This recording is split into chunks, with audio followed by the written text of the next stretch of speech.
Ya, pada hari ini MRT dan juga Transjakarta masih memberlakukan tarif Rp1 imbas perbaikan sejumlah fasilitas halte dan stasiun. Ada Michela Winda di sana. Michela, bagaimana dengan pelayanan transportasi umum di hari pertama bekerja? Ya, sebenarnya kalau bicara mengenai di hari pertama bekerja, sejumlah transportasi umum ini sudah mulai beroperasi, Sylvia dan juga saudara. Tapi fasilitas pendukungnya seperti stasiun, halte ini masih dalam tahap pembersihan, perbaikan, atau dalam keadaan rusak parah. Salah satunya siang hari ini saya tepat berada di halte GBK 2 yang Anda kalau bisa lihat kondisi haltenya ini sudah rusak parah imbas dari kebakaran maupun kerusuhan yang terjadi beberapa hari lalu.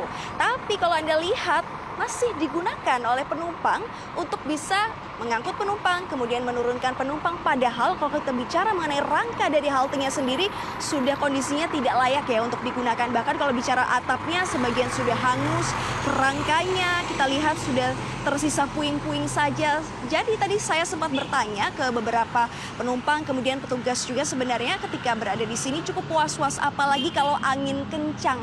Apalagi kalau angin kencang ini seperti atap-atap, kemudian puing-puing ini takutnya dikhawatirkan adalah roboh atau ada beberapa puing-puing bangunan yang kemudian jatuh menimpa penumpang, sehingga mereka di sini cukup khawatir ketika berada di halte GBK Senayan 2. Nah, kalau kita bicara sebenarnya mengenai kebanyakan warga di sini memang tidak seramai biasanya, Sylvia dan juga saudara. Karena kalau kita bicara ada imbauan dari work from home atau bekerja dari rumah, sehingga kondisinya beberapa di stasiun baik itu tadi MRT, kemudian Transjakarta, ini kondisinya tidak banyak penumpang, bahkan cenderung sepi. Bahkan siang hari ini kalau Anda bisa lihat di belakang saya, ini jumlahnya bisa dihitung dengan jari saja penumpang yang hari ini menggunakan Transjakarta maupun moda transportasi MRT.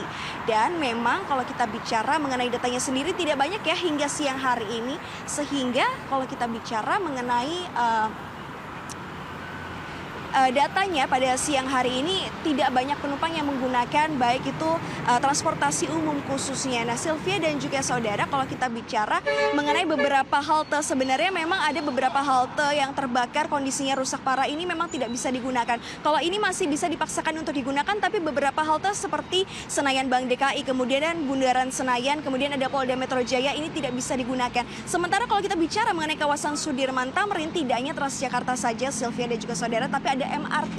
Tadi kami sempat mengecek untuk kondisi stasiun MRT Istora, di mana masih dilakukan sejumlah perbaikan khususnya di area entrance atau pintu masuk. Sementara demikian, Sylvia, kembali ke Anda di studio. Baik, terima kasih Michela Winda melaporkan langsung dari kawasan Jakarta.